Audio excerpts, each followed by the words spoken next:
الحمد لله نحمده ونستعينه ونستغفره ونعوذ بالله من شرور أنفسنا ومن سيئات أعمالنا من يهده الله فلا مضل له ومن يضلل فلا هادي له أشهد أن لا إله إلا الله وحده لا شريك له وأشهد أن محمدا عبده ورسوله وبعد. Kita sampai 1466. Wa an Aisyah radhiyallahu anha qalat kana Rasulullah sallallahu alaihi wasallam yastahibbu, bahwa Rasulullah sallallahu alaihi wasallam lebih menyukai apa? Al-jawami', yang ringkas, yang padat, tidak bertele-tele, tidak kesana kemari. Apa? Minad doa, kalau beliau berdoa, berikanlah aku kebahagiaan di dunia ya Allah, kebahagiaan di akhirat ya Allah. Ini luar biasa. Apapun kebaikan di dunia masuk di situ, kebaikan akhirat masuk di situ. Tidak bertele-tele, tidak terlalu panjang lebar. Dan nanti kita bisa lihat ya, sekian puluh doa-doa Nabi, tidak ada yang sampai berlembar-lembar ya. Paling satu baris, dua baris ya, ringkas. Dan ini salah satu mukjizat Nabi. Ada 5 kekhususan Nabi yang tidak dimiliki oleh 124.000 para Nabi, para Rasul.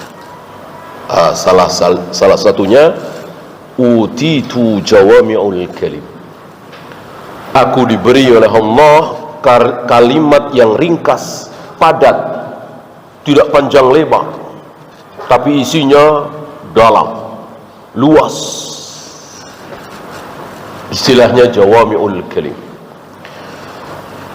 Untuk maksud yang sama, orang lain mungkin butuh 3 lembar, 4 lembar. Kalau beliau yang mengucapkan, sebaris, 2 baris. Maka lihat sabda-sabda beliau, doa-doa beliau, enggak ada yang panjang lebar. Hadis-hadis Nabi kan enggak ada yang panjang lebar, paling 2 baris, paling 3 baris. Kalau toh panjang lebar seperti hadis Ka'ab bin Malik yang tertinggal dari perang Tabuk, itu kan bukan cuman sabda Nabi, itu kan kisah bagaimana Ka'ab bin Malik tertinggal dari perang itu. Sabda Nabinya sedikit. Ini salah satu mukjizat Nabi sallallahu alaihi wasallam.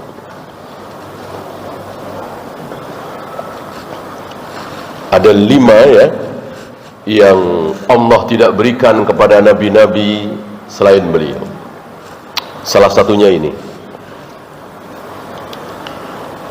Wa yada'u ma siwa dzalik, dan beliau tinggalkan yang terlalu panjang lebar. Nanti kita lihat ya. Rawahu Abu Dawud bi isnadin jayyidin. Ada sini dengan sanad jayyid, kata beliau, riwayat Abu Dawud.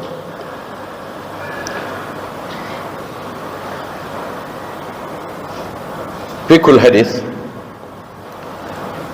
istihbabud du'ai bil alfadhil yasiratil jami'ati li ma'anil khair bi disukai berdoa dengan lafaz-lafaz yang sederhana, lafaz-lafaz yang mencakup seluruh makna, dan tentu ini tidak mudah bagi kita.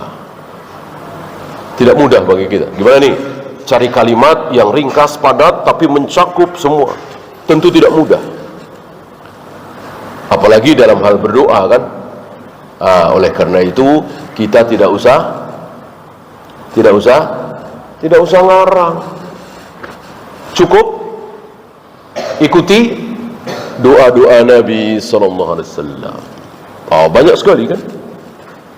Nanti akan dibawakan oleh beliau. Ringkas, pendek, sedikit, tapi isinya dalam sekali, luas sekali.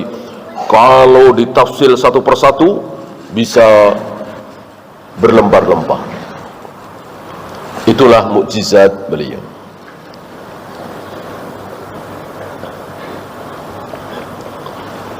Kecuali yang Nabi tidak contohkan, sementara kita harus berdoa. Misalnya supaya anak kita lulus ujian, ya kan? Misalnya seperti mesin mobil yang lagi mogok ini bisa hidup lagi karena ini di perjalanan jauh dari perkampungan misalnya. Tentu ini dengan kalimat yang tidak ada contoh dari Nabi sallallahu alaihi wasallam, karena ini bukan doa ibadah tapi doa apa kemarin? Masalah. Kan ada dua. Doa ada dua. Doa ibadah, doa masalah. Doa ibadah jangankan diterjemahkan ke dalam bahasa Indonesia, bahasa Inggris, bahasa Jawa, ya. Dirubah kalimatnya sedikit saja tidak boleh. Tidak boleh. Allahumma rabba hadhihi da'wati tamah. Ad-da'wah kita ganti adzan, ya kan sama aja. Maksudnya kan itu.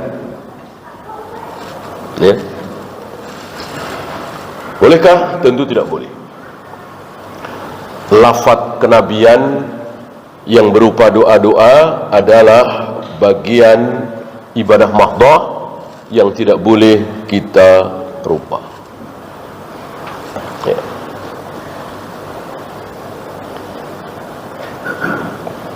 Bahkan dibalik ya. Dibalik. Ya. Misalnya ahya dulu baru amud, atau amud dulu baru ahya. Kalau Nabi mencontohkan amud dulu, tentu tidak boleh ahya dulu.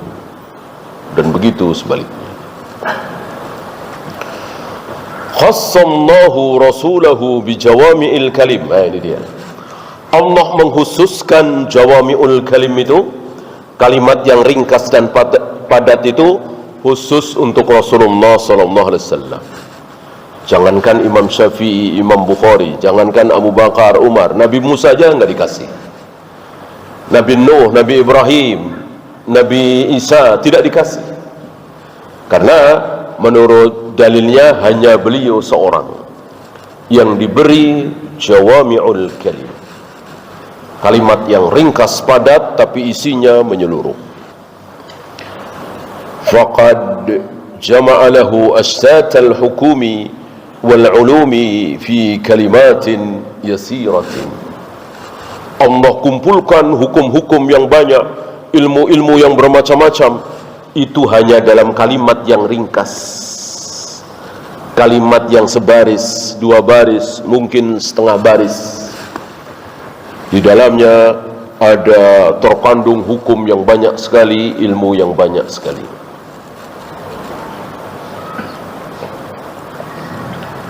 Dan satu sama lain berbeda. Satu ulama dengan ulama yang lain berbeda. Hafalannya sama, tapi memaknai hadis tersebut berbeda. Maksudnya bukan berselisih. Ulama A dari hadis tersebut mengeluarkan 10 fawaid. Ulama B bisa 15. Ulama C bisa 25 dan begitu seterusnya. Oleh karena itu ketika ada orang Mu'tazilah ngeledek hadis Ya Aba Umair ma fa'alan Nugair. Wahai Abu Umair. Abu Umair ini adiknya Anas bin Malik, anaknya Ummu Sulaim. Nabi sering berkunjung ke rumah Anas bin Malik ini, bapaknya Abu Talha, ibunya Ummu Sulaim. Abu Talha bukan ayahnya Anas bin Malik, bukan ayah kandung Anas bin Malik, tapi ayah tiri. Ya. Nah, adiknya Abu Umair, adiknya Anas bin Malik itu Abu Umair. Dia sering bermain Nugair. Nugair burung kecil, mungkin nama burung di sana. Nah, satu ketika burungnya mati. Lalu Abu Umair ini menangis. Anak kecil ya. Anas bin Malik aja kan baru 10 tahun, mungkin 11 tahun waktu itu ya. Karena ketika Nabi datang ke Madinah kan Anas bin Malik diserahkan kepada Nabi untuk membantu Nabi, melayani Nabi. Itu umur kira-kira 10 tahun. Nah, mungkin waktu itu 11 atau 12 tahun. Ini adiknya lagi. Nangis. Ketika nangis, Nabi bersabda, Ya Aba Umair ma fa'alan Nugair. Wahai Abu Umair, apa yang bisa dilakukan oleh Nugair, burung kecilmu itu? Cuman burung ini ya. Hadis ini dibawakan oleh Imam Bukhari. Sebagian orang Mu'tazilah mengatakan, ngapain Bukhari bawa-bawa hadis seperti ini? Ini pentingnya apa, urgensinya apa? Cuman begitu doang. Ngapain dibawa-bawa? Ngapain ditulis? Ulama ahlul hadis nggak terima. Sabda Nabi direndahkan seperti itu. Maka tampillah para ulama, salah satunya Ibnu Abdul Hadi, salah satu murid Syekhul Islam, mengeluarkan fawaid dari hadis itu. Cuman hadis itu ya, berapa antum tahu? 80 lebih. 80 fawaid, 80 kesimpulan hukum, 80 ilmu dari hadis segitu. Salah satunya yang saya ingat, anak kecil boleh berkunyah ya. Abu Umair kan kunyah ya. Kemudian Nabi menghibur orang yang terkena musibah, walaupun itu anak kecil ya.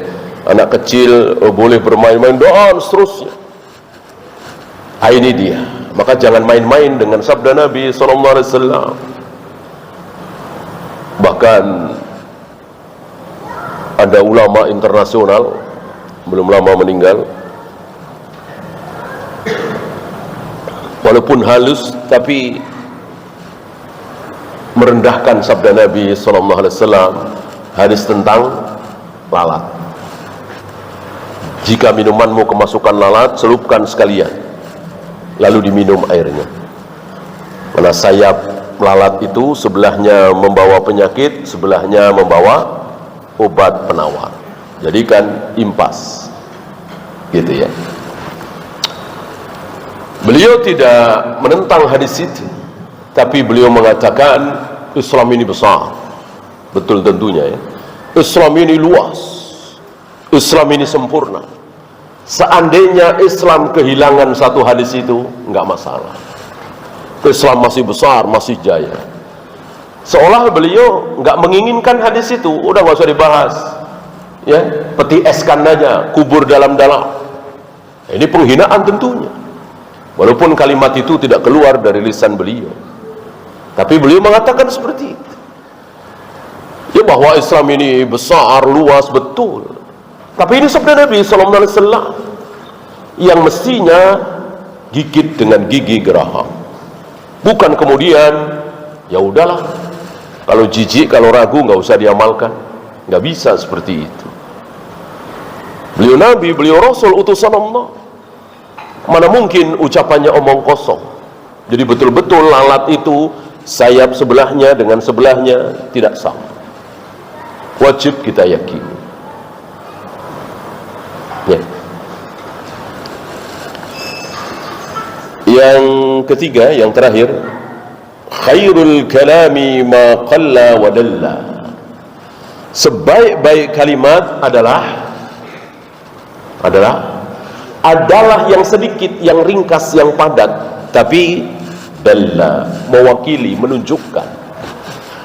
Kalau nggak mewakili ya tidak baik. Ya. Ringkas tapi mewakili.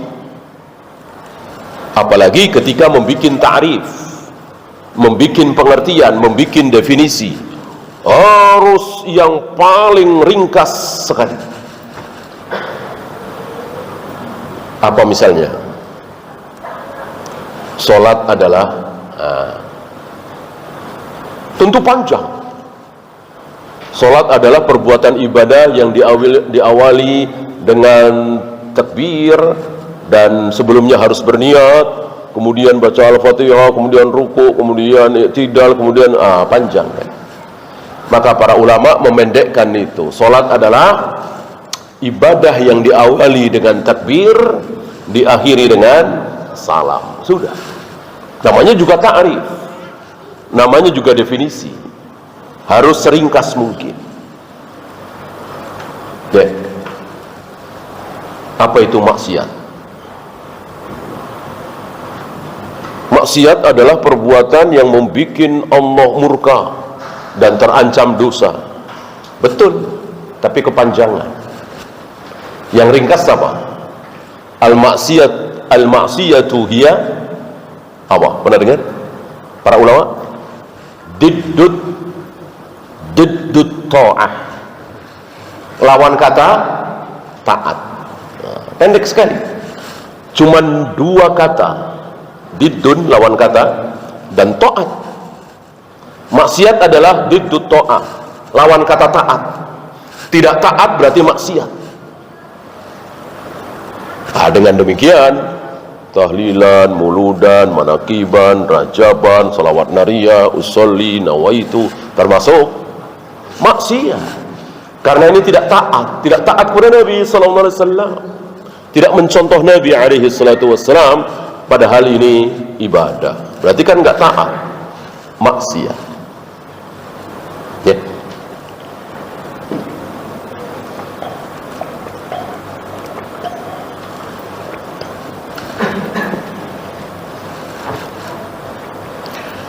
Walidzalika yustahabbu al-ijazu lilwusuli ila al-matlubi bi ashali tariqin wa aisari lafzi.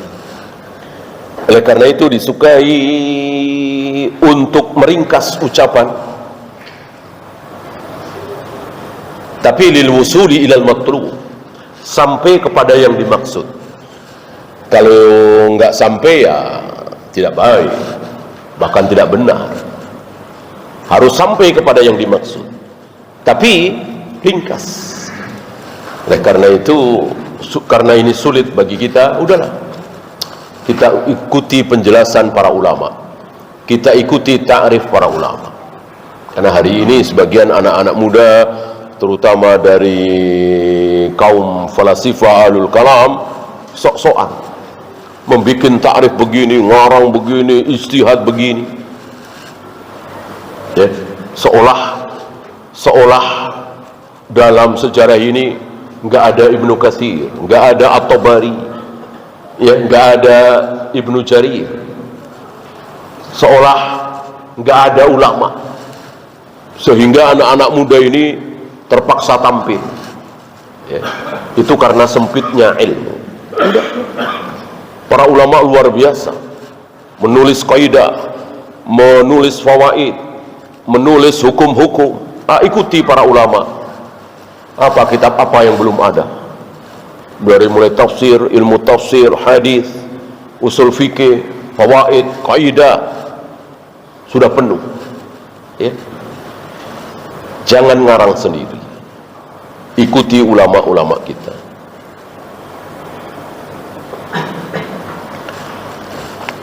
Ya, kita lanjutkan 1467.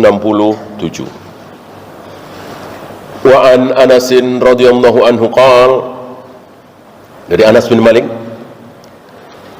kana aktsaru du'ain Nabi sallallahu alaihi wasallam, yang terbanyak dari doa Nabi, yang paling sering diucapkan oleh Nabi dalam berdoa. Ini persaksian Anas semakna dengan ucapan Aisyah tadi. Ini contohnya. Anas bin Malik memberikan contoh, Aisyah tidak memberikan contoh, tapi menyimpulkan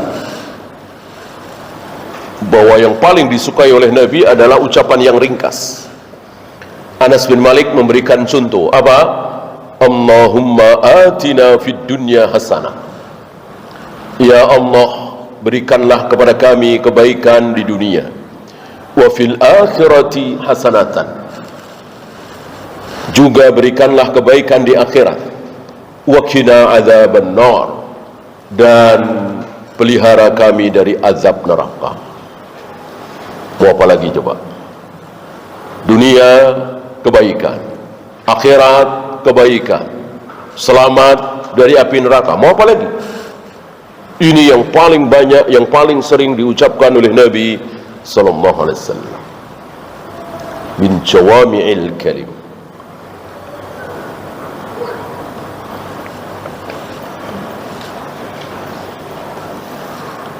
Kemudian ada tambahan dari Imam Muslim di riwayat lain, menceritakan tentang diri Anas bin Malik. Dan begitulah para sahabat, mereka adalah manusia-manusia yang pertama kali mengamalkan sunnah. Ini salah satunya. Anas tidak hanya meriwayatkan hadis ini, tapi mengamalkan. Maka setiap kali Anas berdoa, minta apa saja, minta supaya hujan, minta supaya sembuh dari sakit, minta supaya dagang laris bagi kita pedagang, selalu ditambah dengan ini, selalu ditambah dengan Allahumma atina fid dunya hasanah wa fil akhirati hasanah wa qina adzabannar. Ya, di awal atau di belakang, gitu ya. Muttafaqun alaih fi kull hadis. Yang pertama, istihbabul muhafadhati ala hadha ad-du'a, disukai untuk menjaga, mendawamkan, merutinkan doa ini, likillati alfadhihi wa ihatatihi bi khairai ad-dunya wal akhirah, karena isinya ringkas, padat, mencakup dua kebaikan. Apa?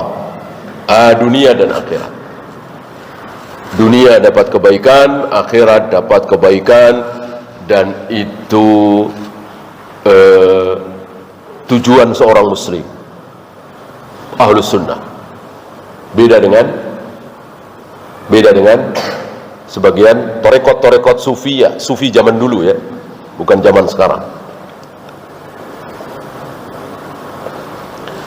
Mereka hanya ingin mendapatkan kebaikan di akhirat. Adapun di dunia, mereka menginginkan compang-camping, lapar, menderita, dicaci, dimaki, dihujat, sengsara. Berarti bertentangan dengan keinginan Nabi. Lihat, ya Allah, berikanlah kebaikan di dunia, kebaikan di akhirat. Dua-duanya ingin baik. Apakah sengsara, dijajah, miskin, dicaci maki, kelaparan itu kebaikan? Tentu bukan. Kebaikan dunia adalah tidak lapar, tidak dicaci maki, tidak dijajah tapi menjajah, dan begitu seterusnya. Walaupun tentu bukan tujuan. Artinya kalau disuruh milih, ya akhirat. Tapi yang dicontohkan oleh manusia-manusia terbaik, para sahabat, kemudian tabi'in dan atba'ut tabi'in dan seterusnya, itu dua-duanya. Para sahabat yang dijamin surga, dijamin ampun, dijamin ridho, selamat dari neraka. Apakah hidupnya di dunia terlunta-lunta, miskin, terjajah, nggak bisa ngapa-ngapain seperti kita? Tidak. Walaupun mereka dijamin ridho, dijamin ampun, dijamin surga, dijamin selamat dari neraka, hidup di dunia kuat, menang, izzah, menjajah, ditakuti oleh orang-orang kufar, dan seterusnya. Apa yang tidak dimiliki oleh para sahabat sepeninggal Nabi SAW. Dua superpower dunia tunduk di telapak kaki para sahabat. Aku diberi putih dan merah, ya. Tidak lama setelah Nabi wafat, yang putih dan yang merah mengalir ke Madinah, ya. Emasnya Romawi dan peraknya Parsi. Diistilahkan oleh Nabi putih dan merah, dan betul itu terjadi. Bahkan antum tahu, menjelang perang Yarmuk, Khalid bin Walid mengucapkan kalimat yang sangat dahsyat, dan mereka ketakutan, ya.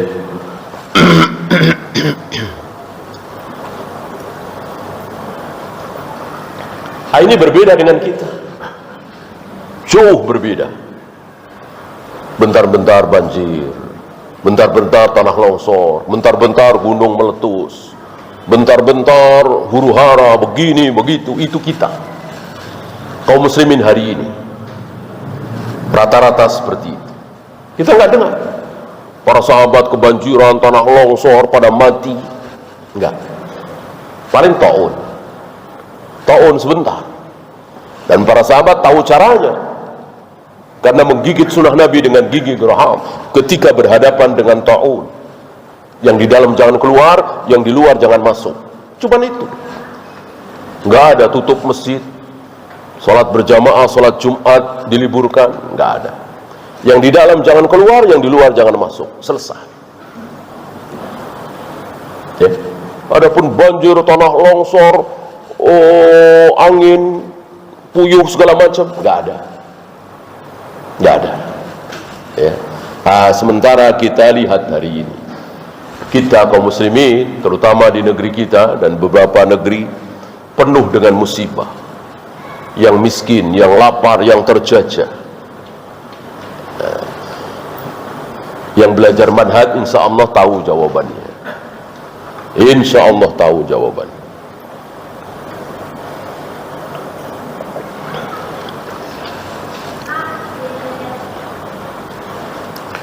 Yang tidak tahu jawabannya mungkin karena terlalu perhatian hanya kepada masalah materi ini.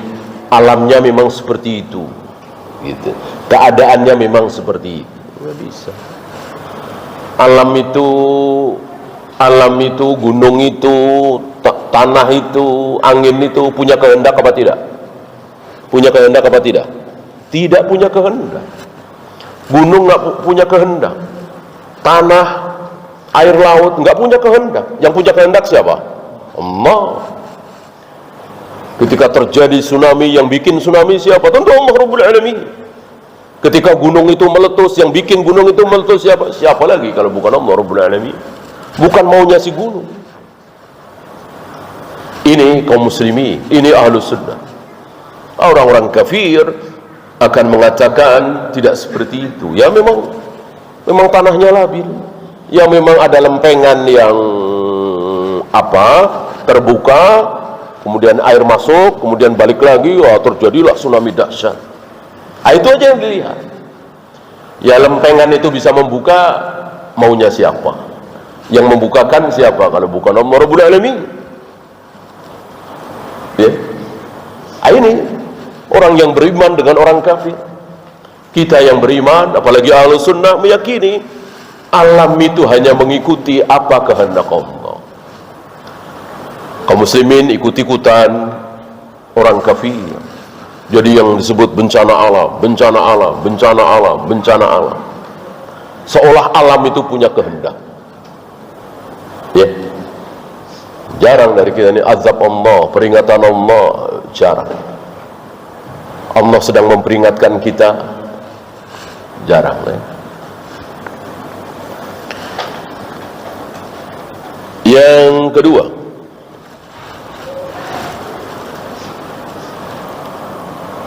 أكثر الرسول صلى الله عليه وسلم من الدعاء بهذه الآية لجمعها معاني الدعاء كله. Rasulullah alaihi salatu wassalam memperbanyak doa ini,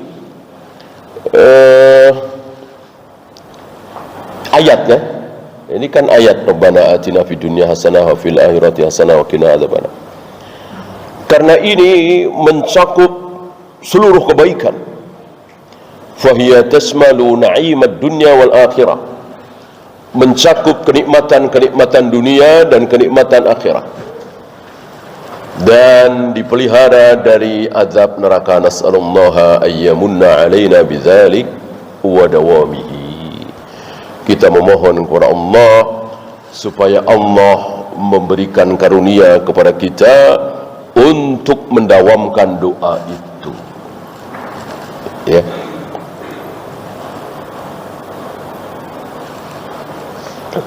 Dan ini tidak ada tempatnya kecuali antara rukun Yamani dengan Hajar Aswad. Nah, cuman itu tempatnya, ya. Maka antum berdoa ini menempatkan misalnya setelah sholat harus seperti itu, atau menjelang subuh, ya, tidak boleh. Man iqtada faqad syara'a. Barang siapa yang menentukan yang tidak ditentukan oleh Allah dan Rasulnya, berarti dia telah membuat syariat sendiri. Maka bebas kapan saja, kecuali itu antara rukun Yamani dengan Hajar Aswad. Jangan tinggalkan doa ini. Mungkin 2 kali, mungkin 3 kali, mungkin 4 kali. Nah, setelah itu bebas.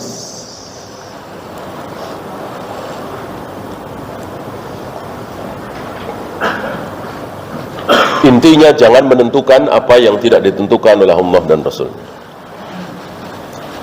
Ya, kemudian di fawaid ketiga beliau membawakan ucapan Ibnu Katsir rahimahullah. Al-hasanatu fid dunya tashmalu kulla matlubin dunyawiyyin min afiyatin wa dari rahbatin wa zawjatin hasanatin wa waladin barrin wa rizkin wasi'in ila akhirih. Ibnu Katsir mengatakan bahwa termasuk kebaikan-kebaikan dunia mencakup apapun yang dinikmati oleh manusia di dunia ini, seperti rumah yang luas, kendaraan yang bagus, istri yang cantik, anak yang berbakti, rizki yang luas, ilmu yang bermanfaat, dan seterusnya dan seterusnya. Nah, ini dia. Beliau tidak seperti tarekat Sufiyah. Nggak perlu kaya, nggak perlu punya uang, nggak perlu rumah bagus, nggak perlu kendaraan, nggak perlu. Karena ini adalah sijnul mukmin. Dunia itu adalah penjaranya kaum muslimin. Ngapain punya rumah bagus, punya kendaraan, punya ini, punya itu? Udah hidup miskin saja, udah penuhi dengan ibadah saja. Salah dong sahabat, salah kalau begitu Nabi Sulaiman, Nabi Daud. Salah kalau begitu Abu Bakar, Utsman, Abdurrahman bin Auf, Abu Hanifah, yang mereka adalah kaya raya, yang dengan kekayaannya bisa melakukan berbagai macam kebaikan, ya sedekah, ya infak, ya bangun masjid, bangun pesantren, dan seterusnya dan seterusnya. Nah, tarekat Sufiyah telah menyimpang. Bahkan sebagian dari mereka betul-betul menjadikan dunia itu seperti penjara dan siksaan. Maka semakin dicaci, semakin dimaki, semakin bangga mereka. Maka mereka berpakaian, berpenampilan yang memancing orang untuk jijik kepada dia, untuk merendahkan dia, mencaci maki dia. Jadilah gila, ya. Dulu ada di kampung-kampung. Sekarang karena sudah ada medsos, kita bisa lihat, ya. Nggak pakai baju, nggak pakai alas kaki, ya, cuman pakai celana pendek, ya, tangannya dicium-cium. Ini yang gila siapa? Ya, ini semakin gila. Dia wali ini, wali kutub, wali abdal, wali jazab. Mereka punya istilah-istilah sendiri. Tidak ada contoh dari Rasul dan para sahabat. Ya, kalau memang tidak punya, iya, ini ada. Dan sufi memang seperti itu. Larang sendiri dalam beragama.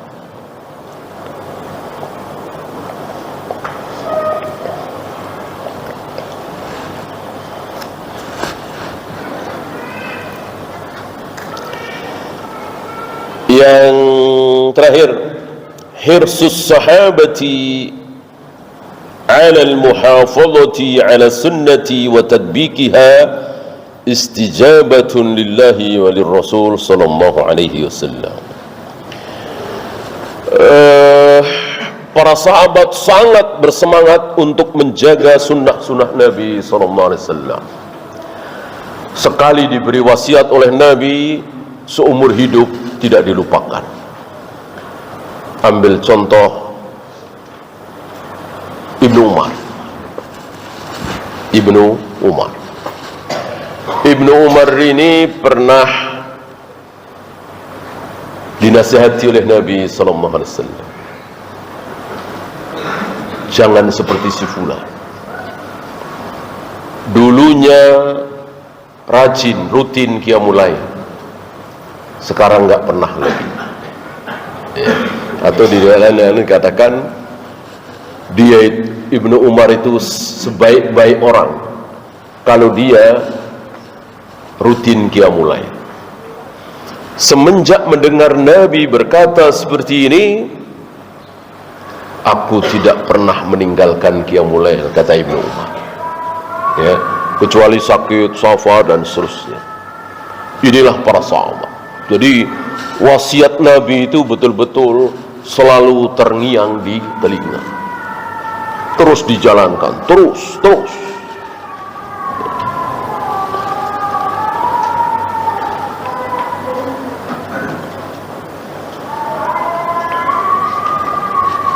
Dan banyak sekali sahabat-sahabat yang seperti ini.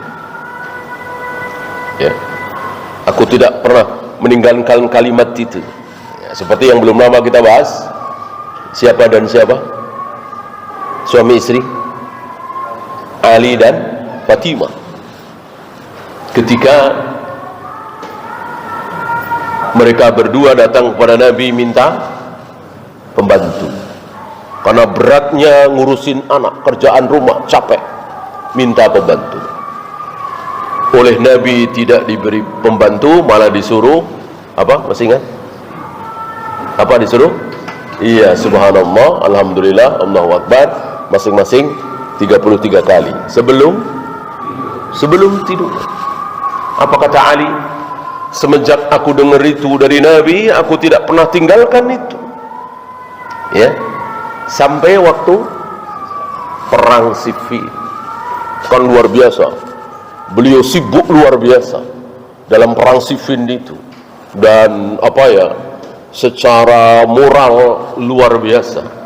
Kalau kemarin-kemarin perang Badar, perang Uhud, perang Ahzab, perang Tabuk, nggak ada beban moral, karena yang dilawan adalah orang-orang kafir. Ini saudara sendiri, sesama muslim, pasukan Muawiyah dan Aisyah. Kayak apa rasanya Ali bin Abi Thalib dalam perang Siffin, perang Jamaah, berhadapan dengan kaum muslimin.